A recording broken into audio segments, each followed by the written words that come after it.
સુખમાત્યંતિકમ યત્તદ બુદ્ધિગ્રાહ્યમતીન્દ્રિયમ વેત્તિ યત્ર ન ચૈવાયમ સ્થિતશ્ચલતિ તત્વત યમ લબ્ધવા પરમ લાભમ મન્યતેનાધિકમ તત યસ્મિન સ્થિતો ન દુઃખેન ગુરુણાપી વિચાલ્યતે તમ વિદ્યા દુઃખ સંયોગ વિયોગમ યોગ સંનિતમ સનિશ્ચેન યોક્તવ્યો યોગો નિર્વિણ્ણ ચેતસા સંકલ્પ પ્રભાવન કામાંસ્ય ત્યક્ત્વા સર્વાન શેષત મનસૈવેન્દ્રિયાગ્રામં વિનિયમ્ય સમંતત શનૈરુપરમેદ બુદ્ધયા ધૃતિગૃહીતયા આત્મસંસ્થમન કૃત્વા ન કિંચિદપી ચિંતયેત. તો હવે આપણે એક એક શ્લોકનું ભાષાંતર જોઈએ. સુખમ આત્યંતિકમ યત તત્ત બુદ્ધિગ્રાહ્યમ અતીન્દ્રિયમ વેત્તિ યત્ર ન ચ એવ અયમ સ્થિતઃ ચલતિ તત્વતઃ. આ એક એક શબ્દની સંધિ છૂટી પાડીને આપણે બોલ્યા એટલે આપણને શબ્દનો અર્થ ખબર પડે. તો આનો મતલબ છે કે ઇન્દ્રિયોથી અતીત માત્ર શુદ્ધ થયેલી સૂક્ષ્મ બુદ્ધિ દ્વારા ગ્રહણ થઈ શકે એવો જે અનંત આનંદ છે એને જે અવસ્થામાં અનુભવે છે અને જે અવસ્થામાં સ્થિત આ યોગી પરમાત્માના સ્વરૂપથી કદીએ વિચલિત થતો જ નથી. એટલે અહીંયા આગળ આ અધ્યાયમાં આપણને કૃષ્ણ ભગવાન યોગનું સમજાવે છે કે યોગથી કેવી રીતે પરમાત્માની પ્રાપ્તિ થાય છે. તો આ પહેલાં આગળના શ્લોકોમાં એમને સમજાવ્યું કે કેવી રીતે યોગ કરવા બેસવાનું ને કેવી રીતે ધ્યાન કેન્દ્રિત કરવાનું. અને આ ધ્યાન કેન્દ્રિતની અવસ્થામાં જ્યાં તમને ઈશ્વરનો સાક્ષાત્કાર થાય એટલે એ અવસ્થાનું હવે આ એક્સપ્લેનેશન આપે છે કે કેવી અવસ્થામાં થાય. એ કહે છે કે ઇન્દ્રિયોથી અતીત માત્ર શુદ્ધ થયેલી સૂક્ષ્મ બુદ્ધિ દ્વારા ગ્રહણ થઈ શકે એવો જે અનંત આનંદ છે. એટલે આપણે ઇન્દ્રિયોથી અતીત, આપણને બધાને એ અનંત આનંદની અનુભૂતિ નથી થતી કારણ કે આપણે ઇન્દ્રિયોથી અતીત નથી થઈ શકતા. ઇન્દ્રિયોથી અતીત થવું એટલે કે આપણે ઇન્દ્રિયોને સબ્જેક્ટિવ એટલે એના સ્લેવ રીતે આપણે રહીએ છીએ. એ કેવી રીતે કે આપણને ઈચ્છા થઈ આ ખાવું છે તો એ કરવા બેસી જઈએ છીએ. આ કે રસ્તા પૂરની પાણીપુરી ખાવાની ઈચ્છા થઈ તો એ ખાવા બેસી જઈએ છીએ. આપણને બેકગ્રાઉન્ડમાં મગજમાં ખબર છે કે ભાઈ આ અત્યારે આ સિઝનમાં આ વસ્તુ ના ખવાય, આપણા સ્વાસ્થ્ય માટે ખરાબ છે, પણ ઇન્દ્રિય એટલે આપણે જોયું અને આપણને ઈચ્છા થઈ ગઈ એટલે આપણે પછી એ ઇન્દ્રિય પર કાબૂ ના રાખી શક્યા અને આપણે એ ખાધું. હવે એવું આ ઇન્દ્રિયોથી અતીત થવું એટલે કે એવી આ ઇન્દ્રિયોની ઈચ્છાઓ ઉપર કાબૂ રાખવો, આવી કોઈ ઈચ્છાને આધીન ના થવું એટલે એ અતીત થવું. અને ત્યારે જ શુદ્ધ થયેલી સૂક્ષ્મ બુદ્ધિ, એ ત્યારે જ આપણી સૂક્ષ્મ બુદ્ધિ શુદ્ધ થાય જ્યારે ઇન્દ્રિયો એના મેસેજીસ આપણા મગજને મોકલે ઇન્દ્રિયો તો એનું કામ કરવાની જ છે, આંખ આપી છે, આંખ જોવાની જ છે, પણ આજે મેં તમને જે સ્ટાર્ટિંગમાં કીધું કે આંખ આપણી જુએ છે, પણ અસલમાં એ રેઝ પાસ કરે છે અને ઇન્ટરપ્રિટેશન આપણું મન કરે છે, બરાબર. એટલે આ જે મન ઉપરનો કાબુ, આંખ તો જોવાની જ છે, કાન તો સાંભળવાના જ છે, ઇન્દ્રિય એનું કામ કરવાની છે, પણ આપણું મન કેવું છે, મન આ ઇન્દ્રિયને અતીત થાય છે. આંખે આ વસ્તુ જોઈ પણ આપણું મન એ કહે કે હા આ પાણીપુરી સરસ છે, ચલો આપણે ખાવાની, તો એ મને કીધું અને મને કીધું એટલે આપણે કર્યું. તો આ મન ઉપરનો કાબુ રાખવાનો છે. એ મન ઉપરનો કાબુ આપણો જ્યારે થાય ત્યારે આપણી બુદ્ધિ શુદ્ધ થાય, અને એ શુદ્ધ થયેલી સૂક્ષ્મ બુદ્ધિ કીધી. જો આમાં પણ આપણે મન, બુદ્ધિ, ચિત્ત, અહંકાર એ 4 અંતઃકરણના પાસા છે. હવે એ આ સૂક્ષ્મ બુદ્ધિ કીધી, એ સૂક્ષ્મ બુદ્ધિ આત્માની સાથે જાય નેક્સ્ટ જન્મમાં. બીજી બધી બુદ્ધિ તો અહીંયા શરીરની સાથે, જે ઇન્દ્રિયની સાથેની લગતેની જે કંઈ ડિસિઝન ને જે કંઈ એ કરે એ બધું આ ઇન્દ્રિય શરીરની સાથે જતી રહે, એટલે એ બુદ્ધિ પણ નાશ પામે, એ ભાગનું મન પણ નાશ પામે. જે પાર્ટ ઓફ માઇન્ડ અને જે પાર્ટ ઓફ બુદ્ધિ અને જે પાર્ટ ઓફ ચિત્ત એ જે આત્માની સાથે જાય એ શુદ્ધ થયેલું જાય. અને જેને આવો આનંદ, સચ્ચિદાનંદ, આપણે ગઈ વખતનામાં જોયું તો એવો સચ્ચિદાનંદ એમને થયો હોય તો એ ચિત્તની અંદર ડીપ સીટેડ સ્ટોર થઈ જાય, એ વારંવાર એ આનંદ પાછો લાવીને એ અનુભવ કરી શકે. એવી ભગવાને આપણું મગજ બનાવ્યું છે. અને એટલે કહે છે કે જે અવસ્થામાં અનુભવે છે અને જે અવસ્થામાં સ્થિત આ યોગી પરમાત્માના સ્વરૂપથી કદી એ વિચલિત થતો જ નથી, એ કદી વિચલિત ના થઈ જાય, જે એ આ અવસ્થા આગળ પહોંચી જાય તે. એટલે અને પછી કહે છે કે યમ લબ્ધવા ચ અપરમ લાભમ મન્યતે ન અધિકમ તતઃ યસ્મિન સ્થિતઃ ન દુઃખેન ગુરુણા અપી વિચાલ્યતે. એટલે કે પરમાત્માની પ્રાપ્તિ રૂપી જે લાભને પામીને એનાથી વધુ બીજા કશા લાભને નથી માનતો, અને પરમાત્મા પ્રાપ્તિ સ્વરૂપ જે અવસ્થામાં રહેલો યોગી ઘણા ભારે દુઃખથી પણ વિચલિત થતો નથી. આ એક્ઝામ્પલ બધું આપણા જેવા માણસ માટે જ આપ્યું છે. આ યોગી છે, સંસારમાં રહીને આ દુનિયા ભગવાને બનાવી છે, એ દુનિયા બધી જોઈને માણીને રહેવાનું છે. એવું નથી કે આપણે ભગવાન જેવા બની જવાનું છે, પણ આ બધું માણીને જોઈને આપણે સતત ભગવાનના દર્શન કરવાના છે, એ શીખવાડે છે. અને આસક્તિ રાખવાની નથી. ભગવાને આવું કુદરતી સરસ પર્વત, નદી, દરિયો, આટલું બધું સરસ કુદરતી બનાવ્યું છે, તે મનુષ્ય માટે જ બનાવ્યું છે. અને મનુષ્યને કીધું છે કે તું આ બધી કુદરત જો, પણ એની અંદર આસક્ત ના થા, એની અંદર તું મને જો. આ બધું મેં બનાવ્યું છે તારા માટે, અને એમાં તું મને જો. અને એટલે તું જો આ બધાની અંદર મને જોઈશ તો તું કશું જ નુકસાન નહીં કરે. આપણે વિચારીએ કે આ ગંગા નદી એ માતા ગંગા છે, ગંગા દેવી છે, તો આપણે એને ખરાબ કરવાનું આપણને મન નહીં થાય.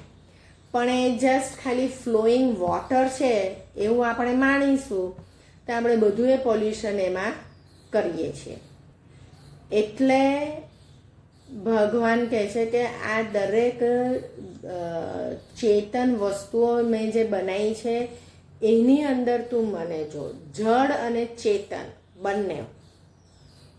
આ જે જડ વસ્તુ આપણે જે કહીએ છીએ એટલે કે આ પથ્થર, ડુંગરા, એ બધી જે જડ વસ્તુ છે ને, એ જડ વસ્તુ એ કેવી રીતે બનેલી છે? It is a concentration of energy. આપણને વૈજ્ઞાનિકોએ બી આ સિદ્ધાંત આપ્યો છે કે energy is neither created nor destroyed. It gets energy and matter are interconverted. એટલે એનર્જી, જે શક્તિ એકદમ ઘન સ્વરૂપે થઈ જાય એ જડ બની જાય, એ મેટર બની જાય. અને એની અંદર, મેટરની અંદરની એનર્જી આપણે બહાર કાઢીએ તો એ શક્તિ બની જાય. અને આ સેમ વસ્તુ આપણે એટોમિક એનર્જી માટેનો પ્રિન્સિપલ વાપરીએ છીએ. યુરેનિયમ એક સોલિડ મટીરિયલ છે, એની અંદરની શક્તિ આપણે બહાર કાઢીએ છીએ તો એટોમિક એનર્જી મળે છે. એ મોલેક્યુલને આપણે તોડીએ છીએ.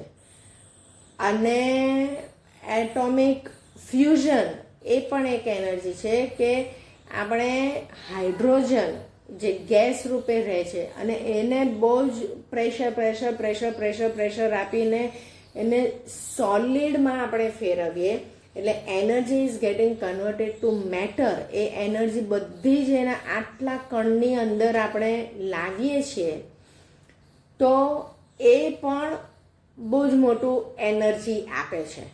એટલે એટોમિક ફ્યુઝન અને એટોમિક ફિશન એ આપણા વૈજ્ઞાનિકોએ એમાંથી બહુ જ મોટો શક્તિનો સ્ત્રોત લીધો. એટલે અહીંયા કૃષ્ણ પણ એ જ કહે છે કે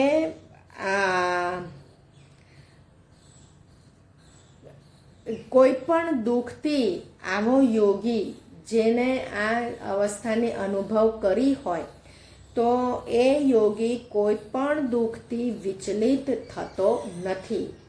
એ દુઃખ સુખ બધું આપણને આપણા માણસ રૂપી શરીરને સ્પર્શે છે, પણ જેનું મન પરમાત્માની અંદર હોય તો એને કશું સ્પર્શતું નથી. પછી તન વિદ્યાદ દુઃખ સંયોગ વિયોગમ યોગ સંગીતમ સહ નિશ્ચયેન યોક્તવ્ય યોગ અનિર્વિણ ચેતસા. અનિર્વિણ ચેતસા એટલે નહીં કંટાળેલા, અર્થાત ધૈર્યશીલ અને ઉત્સાહિત ચિત્તથી. તો આનો મતલબ આપણે જોઈએ કે જન્મ મરણના દુઃખરૂપ સંસાર સાથેના સંયોગથી જે રહિત છે તથા જેનું નામ યોગ છે એને જાણવો જોઈએ. એ યોગ નહીં કંટાળેલા અર્થાત ધૈર્યશીલ અને ઉત્સાહિત ચિત્તથી નિશ્ચયપૂર્વક કરવો જોઈએ. અહીંયા આગળ કૃષ્ણએ કીધું કે આ એવો યોગ છે અને દરેકે આ યોગ કરવો જોઈએ, ધૈર્યશીલ માણસ. એમણે કીધું કે જન્મ મરણના દુઃખરૂપ સંસાર સાથેના સંયોગથી જે રહિત છે, એટલે એવો તો કોઈ માણસ હોવાનો નથી કે એને આ જન્મ મરણનું ચક્ર ના લાગુ પડેલું હોય. ભગવાન કૃષ્ણ કહે છે કે તમને જન્મ મરણનું ચક્ર લાગુ પડવાનું જ છે. તમને સુખ દુઃખ અનુભવ થવાના જ છે, પણ એમાં બી એની સાથેના સંયોગથી જે રહિત છે, એટલે કે એની સાથેનો સંયોગ નથી કરતા. સંયોગ એટલે સુખ દુઃખ, એટલે આપણા મન સાથેનો સંયોગ નથી કરતા. આપણે મન સાથેનો સંયોગ કરીએ ને એટલે લાગે કે હા મને આ દુઃખ પડ્યું, મને આ સુખ મળ્યું. એ આપણા મન સાથેનો સંયોગ છે. પણ આપણે મન સાથેનો સંયોગ ના કરીએ અને એવું જ વિચારીએ કે આ ફિઝિકલ શરીરને આ બધું સુખ અને દુઃખ ને બધું થાય છે કે મારા મનને કશું નથી થતું, તો એનું નામ યોગ છે. અને એને જાણવો જોઈએ. અને એ યોગ નહીં કંટાળેલા અર્થાત ધૈર્યશીલ અને ઉત્સાહી ચિત્તથી નિશ્ચયપૂર્વક કરવો જોઈએ. એટલે આપણે પણ આપણા બાળકને એ જ સમજાવવાનું છે કે તું પણ જન્મીશ અને ત્યારે પણ તને સુખ દુઃખના બધા અનુભવ થવાના જ છે, પણ હંમેશા એ યાદ રાખવાનું કે આ સુખ દુઃખના અનુભવ બધા તારા શરીરને થશે, તારું મન એની અંદર જોડવાનું નહીં. તો જ તું આવો યોગી બની શકીશ. પછી સંકલ્પ પ્રભાવન કામાન ત્યક્તવા સર્વાન અશેષતઃ મનસા એવ ઇન્દ્રિયગ્રામમ વિનિયમ્ય સમંતતઃ.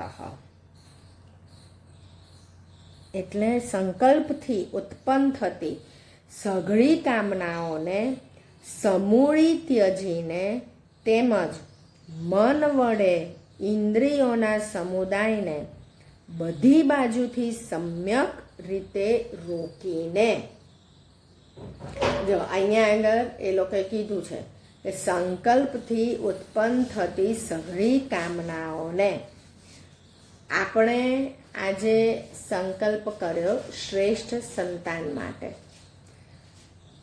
એ સંકલ્પથી કામના ત્યજવાની છે. સંકલ્પ આપણે કર્યો શ્રેષ્ઠ સંતાન માટે, એની સાથેની કામના કે આ મારું જ સંતાન શ્રેષ્ઠમાં શ્રેષ્ઠ છે, એ જે મારું એની સાથેનું લાગ્યું એ કામના છોડવાની છે. એ ત્યજીને તેમજ મન વડે ઇન્દ્રિયોના સમુદાયને બધી બાજુથી સમ્યક રીતે રોકીને, ઇન્દ્રિયો બધી બાજુ ચાલે પણ એ મનથી એ ઇન્દ્રિયોને રોકવાની છે. અને એટલે આપણે જે સંકલ્પ શ્રેષ્ઠ સંતાન માટેનો કરીએ છીએ એ સંકલ્પ આપણે કરવાનો છે, એ આપણે શ્રેષ્ઠ સંતાન લાવવાનું છે, પણ કોના માટે? તો પ્રભુનું કાર્ય કરવા માટે, નહીં કે મારી ઈચ્છાનું કાર્ય કરવા માટે. એ સંતાન પ્રભુનું કાર્ય કરે એવું સંતાન આપણે લાવવાનું છે. એની અંદર જો મારી ઈચ્છાનું તમે જોડી દો તો એ આસક્તિ કહેવાય. એમાંથી પછી આપણે પણ મુક્ત ના થઈ શકીએ અને સંતાન પણ મુક્ત ના થઈ શકે. એટલે આપણે એ ભાવથી સંતાનને આ દુનિયામાં લાવવાનું છે કે તારે આવવાનું છે, અવશ્ય આવવાનું છે, મારી કુખે આવવાનું છે, પણ તારે આ શ્રેષ્ઠ કાર્યો કરવા માટે આવવાનું છે, ભગવાનનું કાર્ય કરવા માટે આવવાનું છે. એટલે આપણે કોઈ અહંતા મમતા એ સંતાન સાથે જોડાય નહીં. પછી શનૈ ઉપરમેત બુદ્ધયા ધૃતિ ગૃહીતયા આત્મસંસ્થમ મનઃ કૃત્વા ન કિંચિત અપી ચિંતયેત. એટલે ક્રમે ક્રમે અભ્યાસ કરતો ઉપરતીને પામે તથા ધૈર્યશીલ બુદ્ધિ દ્વારા મનને પરમાત્મામાં સ્થિત કરીને પરમાત્મા સિવાય બીજા કશાયનું ચિંતન ન કરે. જો આ શ્લોકની અંદર કીધું છે ક્રમે ક્રમે અભ્યાસ કરતો. ભગવાન બી જાણે છે કે મેં મનુષ્ય બનાવ્યો છે, તે મનુષ્ય એકદમ મારા જેવો નથી થઈ જવાનો. ક્રમે ક્રમે અભ્યાસ કરતો, એ રિપીટેડલી અભ્યાસ કરશે તો ઉપરતીને પામશે. તથા ધૈર્યશીલ એટલે ધૃતિ ગૃહિત્યા એ ધૈર્યશીલ બુદ્ધિ દ્વારા મનને પરમાત્મામાં સ્થિત કરીને પરમાત્મા સિવાય બીજા કશાયનું ચિંતન ન કરે. એટલે આવો ઉપદેશ કૃષ્ણએ આપ્યો.